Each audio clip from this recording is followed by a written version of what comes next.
末日降临，这个男人竟然拿着刀正在宰牛，村民都以为他疯了。可男人仿佛受到什么刺激，依旧举起手中的屠刀，狠狠一刀扎了下去。这让女友以为他是为了凑齐彩礼钱，女人劝他死了这条心。隔壁林少已经答应20万彩礼外加1辆车。见状，村民也劝说男人不要冲动，为了一个女人不值得。老奶也说改明给你再介绍一个，可男人依旧不为所动。说完了吗？说完了就滚，别耽误我宰牛。听到这，女人气得咬牙切齿，头也不回的转身离去。与此同时，男人的父母闻讯而来，看到父母，男人放下了手中的刀，哭颤着走向他们，将父母拥入怀中。你们没事，真的太好了，爸妈，你们放心，这一次我一定会保护好你们，还有大哥和小妹。村民一度认为一家子在这拍电视剧。见状，周爸擦了擦身上的冷汗，他不明白儿子在胡说些什么。只见儿子阴沉着脸，爸，我没发疯，理由现在不方便解释，但是这些牛必须要宰。老两口对视一眼，周爸叹了口气，缓缓走上前，捡起地上的屠刀。你是我们供出来的大学生，见识也肯定比我们多，拉起儿子就要帮他一起宰。村头的老奶连忙劝说周妈，快劝劝老周吧，儿子发疯不能带着老子一起疯啊。周妈扭头回怼，你才疯了呢。说罢也加入了宰牛的队伍。这下好了，村里人以为这一家人都疯了，难怪周家老二被李家姑娘耍了。周桌也没有理会他们，自顾自看了一眼手机，时间还是不够，必须加快速度。随即招呼村民来几个人帮忙宰牛，每人500块工钱。闻言，众人停下离去的脚步，一个个抢着要干。有了他们的加入，周桌得以空闲，于是拨通了屠宰场张老板的电话，让他来收肉。随后火速将宰好的牛肉以半价出售。对此，父母表示不解，这样一来，咱们就亏了好几万了。爸妈，用不了多久，你们就会知道我为什么这么做。现在我要出门，在我回来前，不管外面发生什么，都不要打开铁门，哪里都不要去。离开前，依旧再三叮嘱，锁好家里的门窗。原来，再过2个小时，尸变天灾就会降临。起初只是部分家畜突发异变，他们残忍嗜血，攻击所有活物。不久后，被咬伤的人类也开始出现相同的症状，他们失去理智，无惧疼痛，只渴望新鲜的血肉，并迅速席卷全球。短短1年，人类幸存者只剩不足100万。前世的我面对灾难茫然无措，没有保护好他们任何一个人。虽然不知道重生的原因，既然能重来一次，一定不会让悲剧重演。来到镇上的周桌采购了很多工具以及防身物品，还有各种应急药物，当然还缺一件最重要的东西，那就是火药。接下来的局势中，拥有火力才能掌握主动权。他来到黑帮老大林杰这，将10万现金丢在桌子上，表示自己是来谈生意的。而林杰却回过头看向自己的秘书，这不是你之前的对象吗？随即开怀大笑，认为周桌是来送彩礼的。李晴赶忙解释自己和他已经没关系了。周桌的话直接打断了他，我用10万买你1000斤黑火药。可林杰却表示自己是正经商人，不会碰违法的买卖。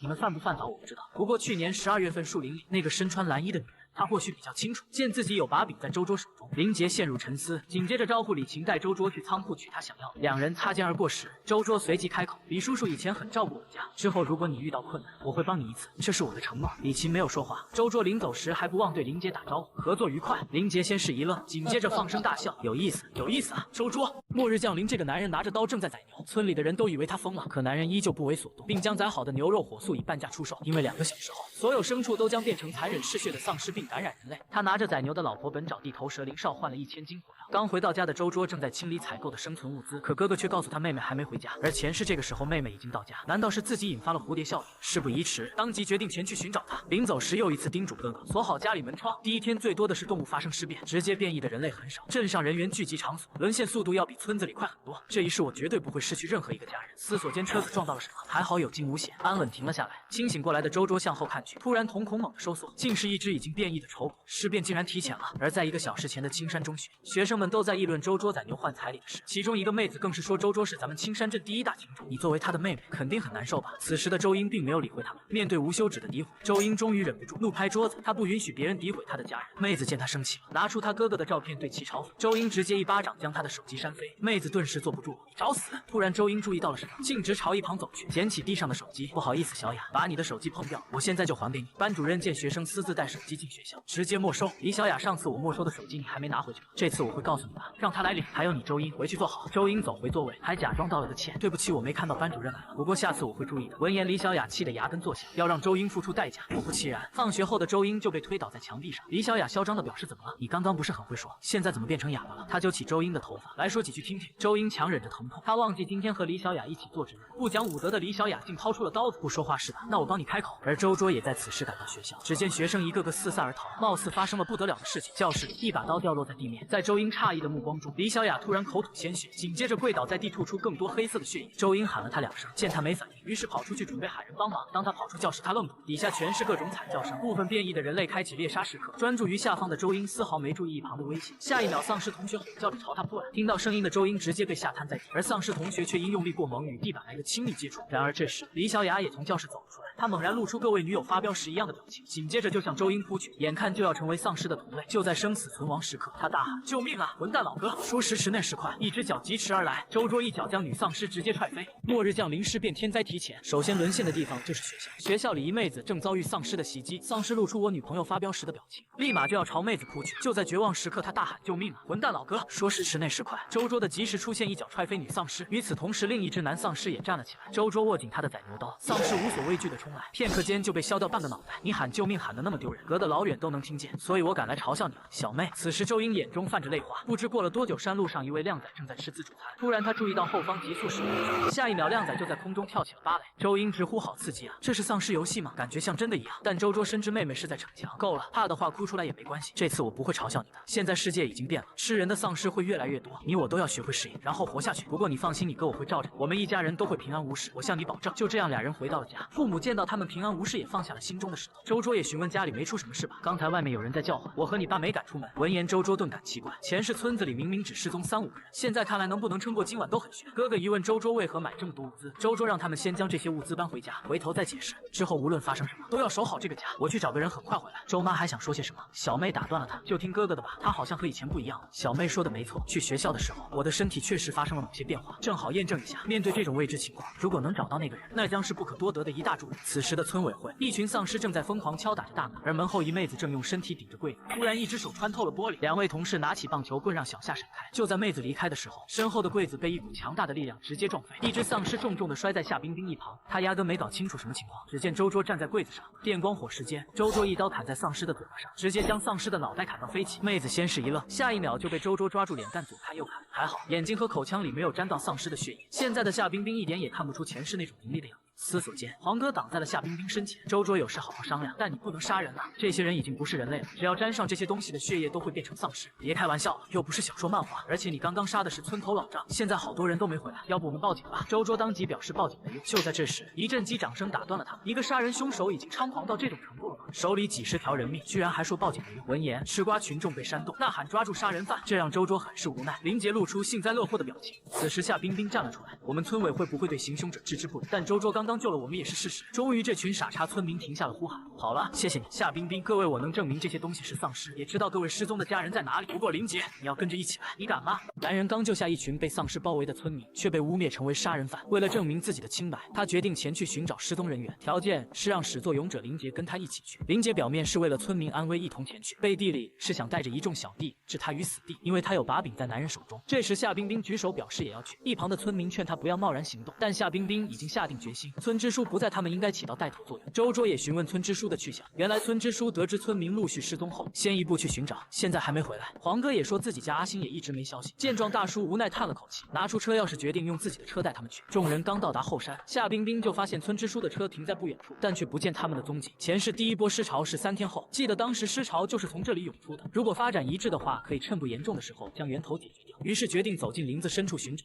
几人累得气喘吁吁，连一个人影都没见着。但周桌深知这里前不久还有很多人。从地面的脚印、折断的树枝、四散的血迹来看，是末世后典型的丧尸聚集现象。随着调查的深入，周桌发现一个山洞，于是告诉众人，这么多人贸然进入太危险，我先去探查一下。就你一个人去，万一前面是你的行凶场所，你这是要独自清理现场毁灭证据吗？周桌吐了口气，林姐，你真的是人怂话又多呀，不怕死就跟着我进来看看，你猜里面是不是尸横遍野？这番话让林杰不寒而栗。周桌这小子刚才是想宰了我，紧接着又露出一抹诡异的笑容。有意思，有意思啊！你身上究竟发生了什么？秘密难道就在身后的山洞里？就在这时，周桌身后传来一阵急促的脚步声，紧接着就出现一只手，一只女丧尸向周桌迅速扑来，被他闪身躲过。此时黄哥发现了，这就是他家阿星，于是丢掉武器，赶紧迎接上去。等一下，别碰他！就在黄哥还在庆幸的时候，丧尸已经张开血盆大口准备尝鲜。下一秒，丧尸一口咬在周桌的宰牛刀上。黄哥还没反应过来，他已经不是你的阿星了。说罢，周桌一刀削飞丧尸的脑袋。随着丧尸的倒下，黄哥摸了摸脸上的血迹，杀了阿星，这个杀人犯，给我的阿星偿命！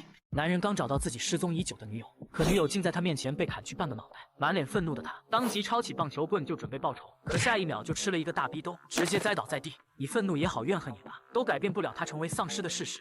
所以我必须杀了他。我只想活着的人继续活下去。黄涛一拍地面，要是我在你面前杀了你的亲人，你还能这么冷静地说话吗？闻言，周桌陷入沉默，回想起上一世亲人全部死在眼前的情景，转身一把掐住黄哥的脖子，直接将他拎起。你刚刚说什么？是我表现得太温柔了吗？费劲来到这里回应你们的质疑，一次次救你们的命，这就是你们的回报。谁敢动我家人，我就弄死谁。见状，夏冰冰两人赶紧上前劝解。反观林杰一副看热闹不嫌事大的样子。果然，周桌你就是那个杀人狂魔。突然一道身影从他身边闪过，大哥直接用双手抵住愤怒的周桌，冷静点。可周桌依旧不为所动。大哥一咬牙，使出伤敌1000自损800的招式，黄哥直接被甩飞，而周桌被那一下打翻在地。此时的周桌终于反应过来，你小子总算清醒了。原来大哥担心他出去这么久，特地找来，刚好遇见这一幕。此时的黄涛还沉浸在失去亲人的痛苦中。见状，大哥走上前劝解：其实你心里也知道阿星回不来了，我家小桌做的没错，他确实救了你一命，你是我们的村官，这里还有许多人需要你。在大哥的一番话下，黄涛也振作起来，不禁让周桌感叹：大哥还是那么敏锐，能照顾所有人的情绪。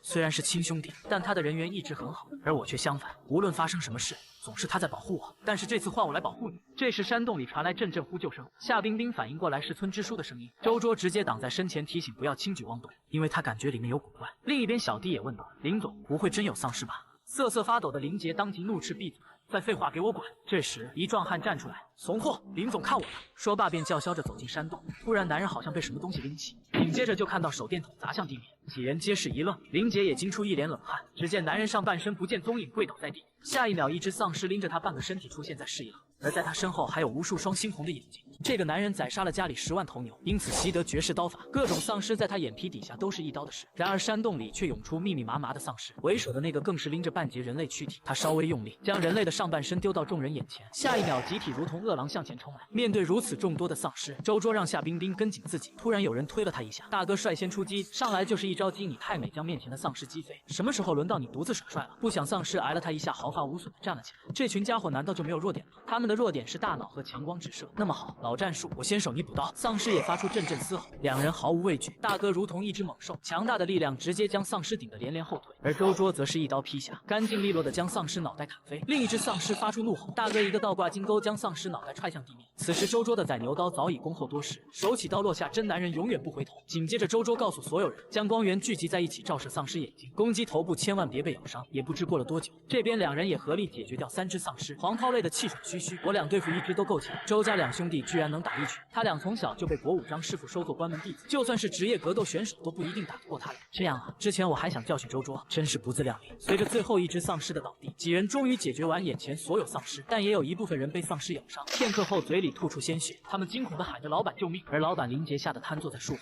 听着周桌解决变成丧尸的人，吓得一个机灵。紧接着周桌就找到了他，你居然没被感染，算你走运，你就这样一直躲下去吧，千万不要发出声响。随着周桌的离去，怕死的林杰紧紧捂住嘴巴，愤恨地表示一定要弄死周桌。随后几人来到洞口，看着漆黑的山洞，里面依旧传来阵阵呼救声。夏冰冰再一次察觉到这是村支书的声音，为了安全起见，周桌让他们先回去，由他去确认里面的情况。见状，大哥决定留下，万一遇到什么危险也好有个照应。几人还想说些什么，周桌打断了他们，从尸堆里救人本来就危险，你们帮不上忙反而会扯后腿，回去做你们该做的事，村支书的安危我们来确认。见状，几人只好离去，夏冰冰村里人的安危就交给你们。就这样，两人走进了漆黑的山洞，可没走多久，周桌停下脚步，映入眼帘的是一具尸体，和之前那些丧尸有所不同，这是一具干尸，而且胸口还有一个洞。此时大哥发现了什么，将手电筒朝更深处照去，正是失踪已久的村支书。您没事吧？我们来救您了。村支书没有反应，嘴里依旧重复着救我，救我。突然村支书猛地一个回头，面目全非的他嘴里喊着好了，而在他的胸口是一根根蠕动的触手。末日降临，这个男人拿着刀宰了家里10几万头牛，因此习得绝世刀法，诸多丧尸在他手底下都是一刀的事。如今村支书发生异变，面目全非的他嘴里重复着好饿，而胸口是一根根蠕动的触手。周桌顿足不妙，触手袭来的瞬间将哥哥推向一旁，身后的石头被生生击碎。周桌一咬牙，抽出腰间的宰牛刀，既然无法逃，那就正面干。村支书身体内依旧源源不断的涌出触手，周桌无所畏惧，说时迟那时快，周桌一个跳跃，手中宰牛刀直击村支书面门，原本致命的一刀，如今却无法撼动分毫。这一瞬间他反应过来，村支书进化成变异种丧尸，思索间周桌被一根触手击住，恐怖的力量将他打在地面连连翻滚。就在丧尸要进行下一次攻击时，一束强光照射而来，强光对他有效，爬起来的周桌决定36计走为上策。紧接着两人出现在森林里，大哥询问刚刚那是个什么玩意儿，周卓解释由于人类被动物感染，极少数情况下，两者基因组合进化成变异丧尸。这种丧尸十分强大，而且有的变异种还有异能。这矿洞里有不少变异蝙蝠，从村支书形态来看，应该是蝙蝠的2级变异种丧尸。听得大哥不禁感叹：你一个学渣，什么时候成丧尸专家了？随后准备离去，明天带齐装备再来击杀这只怪物。突然矿洞里传来刺耳的蝙蝠叫声，片刻间密密麻麻的蝙蝠蜂拥而出，紧接着一根根触手蔓延而来。两兄弟皆是一愣，变异种以迅雷不及掩耳之势窜来，仅是一个照面，大哥就被这强大的力量瞬间顶飞，独留手电筒在空中旋转，下一秒就被触手击碎。面对袭来的触手，周卓眼冒红光，双手发力，死死拽住变异种的触手。此时的大哥已是无路可退，眼看就要命丧于此。周卓死咬住牙关，无奈变异种的力量实在太大，要是有光源就好了。就在这千钧一发时刻，一阵轰鸣声袭来，一辆汽车从周卓身旁呼啸而过。夏冰冰一声大喊：“快闪开！”汽车笔直撞向变异种丧尸，然而巨大的冲击力并不足以杀死他。只听咔嚓一声，周卓将宰牛刀插进变异种的后脑勺，终于解决掉这只凶残的丧尸。摸了摸脑袋的夏冰冰还没回过神，随后发现这竟是村支书。周卓解释，村支书早已牺牲，这只不过是窃占了村支书身体的恶骨。此时的大哥还在感谢夏冰冰的及时救场，紧接着露出相当疲惫的神情：“你小子也不知道和人家道个谢，以后你可咋办？”在两人诧异的目光中，大哥的左手已是血肉模糊，他强忍着痛苦：“抱歉了，桌子，家里就拜托你了，接下来你知道该怎么做。”男人宰杀了家里10几万头牛，因此习得绝世刀法，众多丧尸在他手底下都是一刀的事。由于村支书进化成变异种丧尸，周家两兄弟在夏冰冰的配合下终于解决掉他，但是周哥的手臂却被丧尸咬得血肉模糊。看着受伤的哥哥，周卓陷入深深的自责，当即一咬牙，扭头看向被干掉的变异种，猛地拔出插在尸体上的刀，愤怒的他一刀接一刀的刺向丧尸。这一幕看得大哥跟夏冰冰连喊住手，周卓依旧没有停下手中的动作，直到从丧尸体内弄出一颗珠子，紧接着将它交到大哥手中，解释这叫丧尸晶核，和你体内的病毒本源相同，现在吃了它，有几率进化为异能者，但是也有可能变成刚刚那样的怪物。还没等周卓反应过来，大哥一把将晶核丢入口中，嘴里还抱怨有这玩意不早说，需要多久生效？2天内就能有结果。闻言，大哥笔直走进山洞，还告诉周卓2天后自己没出来就将洞口封住，不过要是变成异能者，你可别嫉妒。紧接着竖起大拇指，见状周卓露出一抹笑容，殊不知树林中一个身影正注视着一切。男人露出诡异的笑容，原来如此，就让我帮你一把好了。清晨的小镇格外安静，周英正在喊哥哥起床，却发现哥哥正在窗台发呆。周卓看着妹妹的装扮很是好奇，你不是说全家要加强防备吗？我才搞了这一身盔甲。周卓只是轻轻一戳，妹妹直接倒地翻滚起来，就这样从屋里玩到屋外。这时周卓抬头发现了什么，原来是周爸正在气墙，可怜的周英直接跟围墙来了个亲密接触。周爸见儿子醒来，从高处一跃而下，周英又一次惨遭迫害。可这个爹丝毫没注意被踢飞的女儿，反而抱着一旁的火药桶爱不释手。周卓一脸无奈，爸，这是火药不是玩具。周爸也不管那么多，扛起就掏，先借我玩玩。果然印证了那句话，男人至死是少年。突然一阵声响令周卓转过头，只见周妈将女儿踩在脚下，摆出一副胜利者的姿态。周卓一脸无语，真不愧是母女俩，便询问周妈还有早饭吗？没空做，你们自己想办法。周卓叹了口气，还是去牛叔家蹭饭好了。开门的同时正好撞见夏冰冰，两人皆是一愣。我想请你帮个忙，昨晚和县城警局联系后，就再也没有收到回应，到早上信号就中断了。周卓看了一眼手机，果然没有信号，这是前世不曾发生过的。我担心错失被救援的时机，所以我想请你陪我去趟现场，看看能不能联系上外界。周妈脸色一沉，周卓本想拒绝，可夏冰冰鞠躬说道：“真的很抱歉，明明昨天周叔哥身上发生那种事，今天还来找你冒险。但是周卓，我知道你身手最好，也是最了解那些怪物的人，被你们讨厌打骂我都毫无怨言。”就在这时，周妈打断了他：“昨天要不是你，我这傻儿子也回不来。小叔的事情和你无关，那是他自己的决定。”说罢便让夏冰冰等会。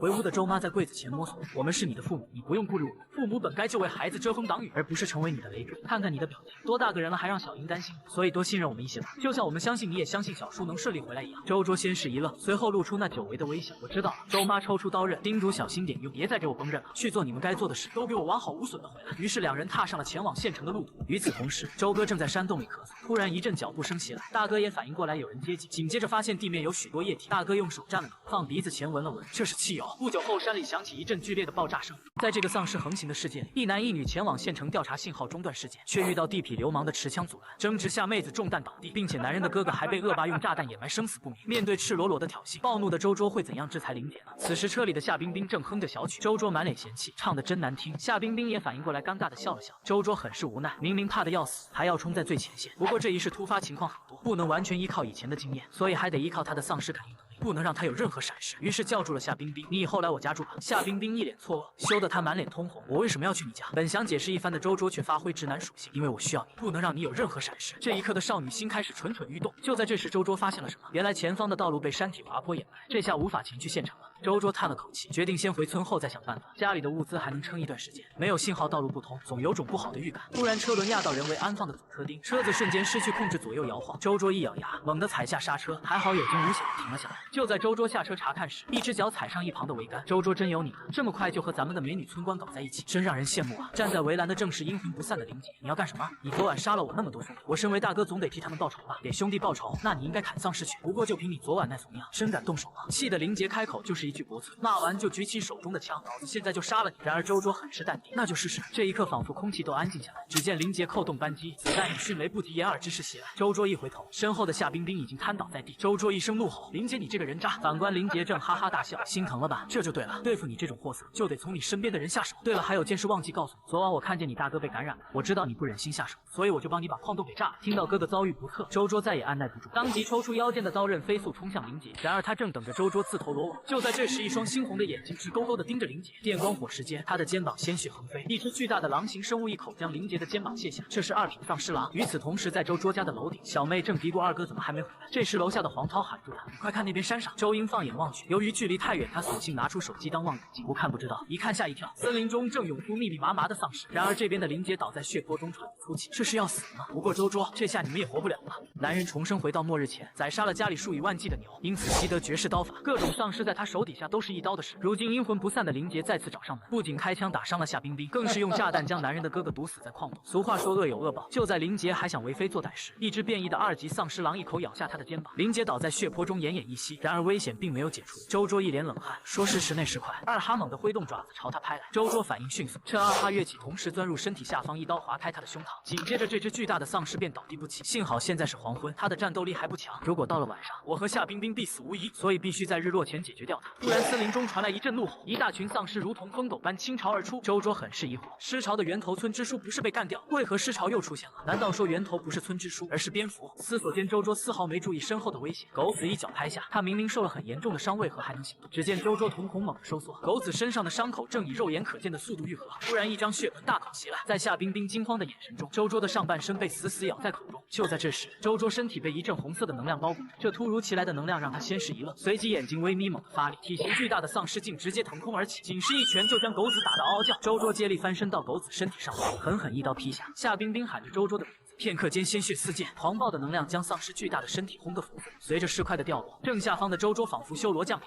开通写轮眼的周卓微微一笑：“我在呢。”你没事就好，虽然你这厉害的有点过分，但我为何一点都不吃惊呢？难道我潜意识里认为周卓能解决一切麻烦吗？而此时的周卓也很好奇这股能量从何而来，自己这是觉醒异能吗？可前世没听说过不靠金和觉醒异能的消息，但是现在不是闲聊的时候，要准备跑路了。紧接着马路边的灌木丛中涌出大片丧尸，你的腿受伤了，我背着你跑，待会抓紧我。就这样，丧尸在后面疯狂的追，而正前方，周卓正背着夏冰冰穿梭在丛林之中。随着周卓猛地发力，在月光照射下，两人从森林中一跃而起，前方就是村子。周卓平稳落在马路上，可一旁的丧尸数量依旧太多。突然一阵爆炸声响起，一辆50红光一个甩尾漂移停在两人面前，来人正是周爸跟小妹。桌子，老爸来了！就这样，一车人在满是丧尸的道路上驰骋，车内还时不时丢出3、2个燃烧瓶。周英还不忘探出脑袋看看自己的队伍，不得不佩服这些丧尸生命力顽强，身上冒着火还能追上来。见状，周爸也不客气，反手就丢出个大礼包。只见一个包裹被抛向空中，一阵剧烈的爆炸声响起，50神车从火堆中窜出。这番操作引得周英直呼带劲。这一家人都是变态，我一变态看了都觉得变态。爸爸是当地有名的爆破鬼才，妈妈是10里8乡的扛把子，大哥是吞下丧尸金河的异能者，小妹是全副武装的铠甲勇士，而男主更是徒手宰了家里数以万计的牛。为了摆脱丧尸的追逐，周爸反手就是一个大礼包。一阵爆炸声响起，50神车从火堆中窜出。由于夏冰冰受伤，周卓记得车内有应急药品，在妹妹的注视下，他低头自顾自寻找着，果然在座位底下发现了医疗箱。周英一把夺过药品，女孩子的腿是你随便能摸的吗？除非你俩有一腿。伴随着身后两人的玩闹，周卓询问老爸家里情况如何。周爸自信一笑，那些丧尸还没有进村。紧接着周卓又看向座位上的炸药，老爸，这些都是你做的。原来周爸年轻时对炸药特别痴迷，后来进了矿山，成为队伍里爆破专家。可惜矿山开采完毕后就没得玩了，想玩一下还得被你妈管着。不久后，一车人回到家门口，突然院子里传来惊叫声。由于门被反锁，周爸当即冲上前撞门，情急之下，周卓一脚踹碎大门，隐约能看见2个身影缠斗在一起。不过好像是周妈单方面碾压。只见周妈单手举起变成丧尸的张大嫂，手拿灰太狼的最爱。你以为变成这副模样就不用还钱了？上次打牌欠我500，你家大儿子上学我随礼600，我家老大上学你1毛不拔，还到处说我们俩闲话，找打！说罢，周妈就是一阵平底锅伺候。周卓很疑惑，老妈怎么这么能打？周爸点了根烟，解释道：一直都很能打，他年轻时可是10里8乡的扛把子，真打起来3、5个人都进不了他的身。不过认识我后收敛了很多。当初你妈还强行让我娶了她呢。突然一个平底锅正中脑袋瓜，不要脸！当初明明是你赖上我的。还有你周桌，你把大门撞坏干嘛？看我待会怎么收拾你们！夏冰冰凑上前劝说周妈，周桌也是担心你才这样的。周妈见到有妹子，立马换了一副嘴脸，我刚刚闹着玩呢，别当真，阿姨很好说话的。就在这时，围墙上出现一只丧尸，紧接着有人一棒子打在丧尸脸上，黄涛冲着几人大喊：“别闲聊了，有大批丧尸来袭！”闻言，周桌先是一愣，紧接着手握腰间刀刃，率先冲进尸群。上一世尸潮爆发太过突然，家人没有防备，惨遭迫害。如今全家严阵以待，不会给丧尸可乘之机。而且现在我不是一个人在战斗，我有家人的支持，所以这次尸潮一定能安然度过。随着面前的丧尸倒下，后方的尸群竟连连后退，他们不约而同地向上看去，屋顶上正是统一战线的一家4口。周英觉得这些丧尸害怕，但周桌深知丧尸绝不会感到畏惧。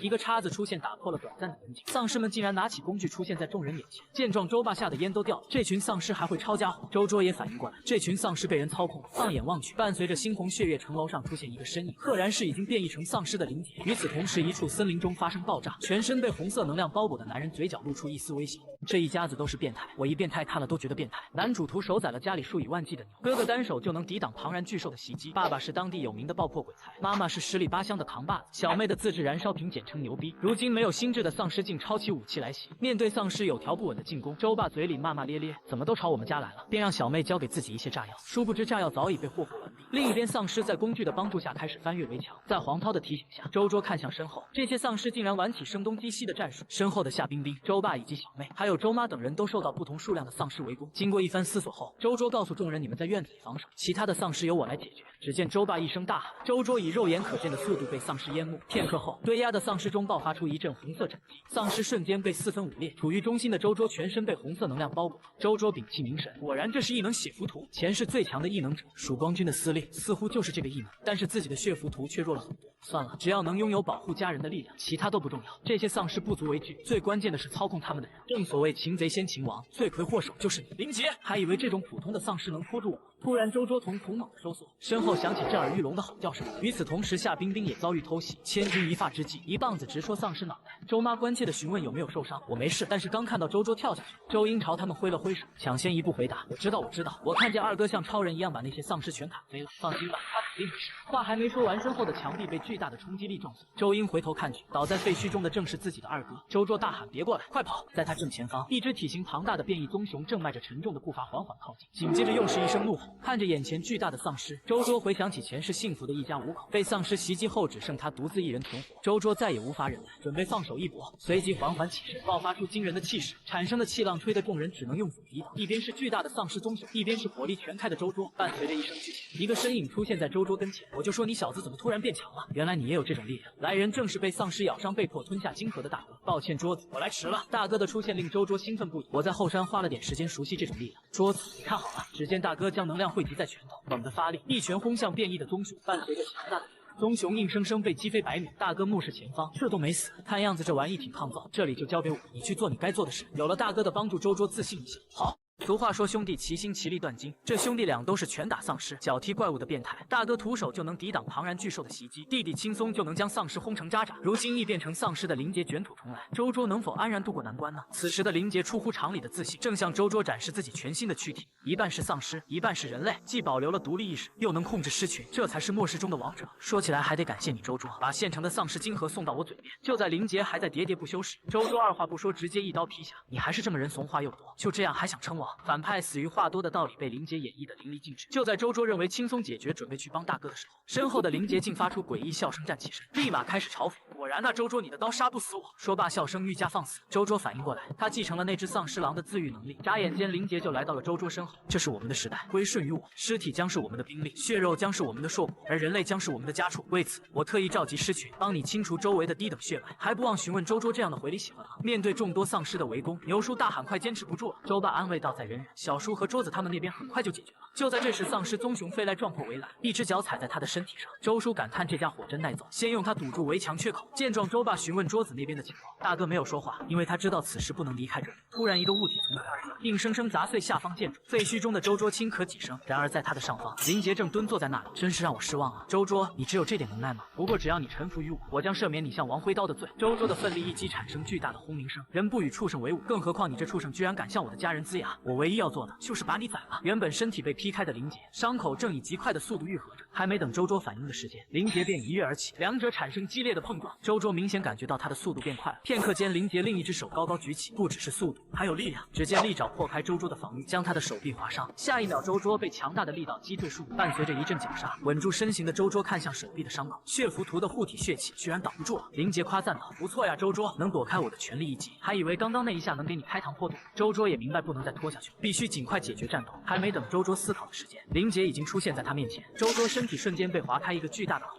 随着鲜血的涌出，林杰也发话：“刚刚是骗你的，我也不知道自己全力一击究竟有多强。”与此同时，周桌从袖口甩出一枚燃烧瓶，径直甩到林杰跟前。一阵爆炸声响起，熊熊烈焰中的林杰不屑一顾：“就这么一点火就想烧死我？”随着火焰的消散，周桌早已不见踪影。林杰露出胜利者的狂笑：“那个周桌居然逃跑了！你身上的鲜血味道如此浓郁，居然妄想逃跑！等我追上你，然后开启灭杀吧，周桌！”俗话说，对敌人的仁慈就是对自己的残忍。这个男人因为疏忽，打倒变异成丧尸的敌人后，竟忘记补刀，导致拥有自愈能力的丧尸再次进化，其速度、力量都得到质的飞跃。硬碰硬的情况下，男人不再是对手。身负重伤的周桌在燃烧瓶的帮助下撤离了战场。但是丧尸天生就对血腥味特别敏感。不知过了多久，林杰追寻着气味来到一处加油站内，他缓步走向面前的汽车，用爪子划过车身。突然，林杰挥动手臂将车辆劈成两半。还真是无趣啊，周桌，你不要了。实际上，血腥味最浓烈的人就在我的上方。随着他将广告牌劈开，一件衣服缓缓飘落。林杰迟疑了片刻，下一秒，周桌闪身出现，手中的食盐全部洒在他的脑袋上。只见林杰发出撕心裂肺的吼叫声。虽说丧尸狼的能力在你身上得到了强化，但你同样继承了他的弱点。狼的嗅觉神经极其敏锐，他无法忍受沿这种刺激性物品接触鼻腔，对你来说更是痛感加倍吧。普通人自以为看破陷阱后，往往会放松警惕，你自诩为王，却跟普通人没区别。周桌学着大哥的做法，将血气聚集在手臂，刹那间，鲜红色的能量以周桌为中心形成十字状。随着周桌猛然劈出，强大的能量倾泻而下，地面瞬间被震碎。一阵烟雾过后，你这怪物的生命力真是顽强啊，这都没能把你消灭。此时林杰口中依旧叫嚣着：“我是王，不会死。一般的方法是奈何不了你，所以我准备送你一份大礼，那就是整个加油站的地下储蓄罐。”事到如今，林杰终于慌了。这次周桌想起了补刀，一阵剧烈的爆炸声响起，远处的山头浓烟滚滚，烟雾消散后，太阳缓缓升起，在阳光的照射下，丧尸正逐一撤退。奋战整晚的他们，终于在这场丧尸保卫战中取得胜利。周爸、周妈、大哥、小妹、周星、牛叔、黄涛全都露出喜悦的笑容，而周桌也不例外。就在这时，周桌前女友出现，叫住了他：“救救我！”周桌刚回头，他就一个踉跄倒了下去。这个男人宰杀了家里全部的牛，女友认为他是为了凑齐彩礼钱，嘴里嘲讽男人根本配不上他。然而1周后，女人又找上门求男人救她，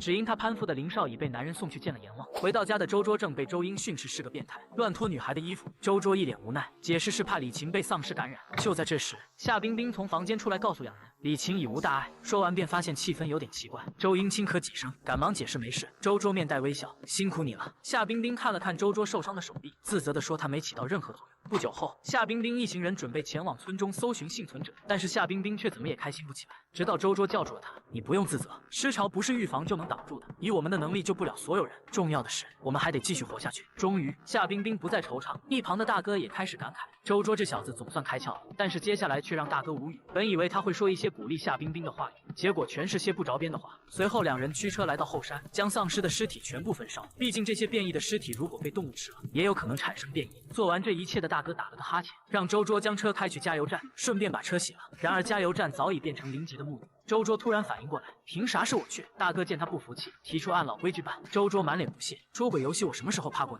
你？原来所谓的捉鬼游戏，就是其中一人扮作幽灵全力逃跑，另一人扮作捉鬼人在原地等待10秒钟后开始追，只要在3分钟内摸到幽灵，捉鬼人就获得胜利。见周桌一溜烟跑没了踪迹，大哥嘴里嘟囔着跟我玩这出，随后露出自信的笑容。周桌正跑着，突然听见身后传来声音：“你是不是忘了我也会这一招？”却不想大哥直接扑了个空。周桌灵活的身法成功避开他的追捕，紧接着兄弟俩就在丛林中上演了一幕追逐大戏。大哥见弟弟在树枝上快速穿梭，心中貌似想到了应对方法。只见周桌眼前本该存在的树枝突然就不见踪影，原来是大哥一拳将粗壮的树木打断。这边的周桌刚落地，很快就察觉到不对劲，扭头就发现巨大的树干迎面而来。周桌迅速用手抵挡，就这样两兄弟各自使用能力僵持着。此时周桌流出冷汗，现在力量太大，不好卸力。只见强大的力道将周桌顶得连连后退，不到片刻就被顶到墙边。在两人的挤压下，树干终究还是没扛住，直接炸裂开来。大哥摸了摸脑袋，只觉得是不是有点过分了。等反应过来，周桌已不见踪影。突然，一块石子砸到大哥脑袋上，抬头就看到周桌正坐在上方。3分钟到了，这次是幽灵获胜。经这一出，周桌大致弄清了两人得到的能力。殊不知，一个身影正藏在树后，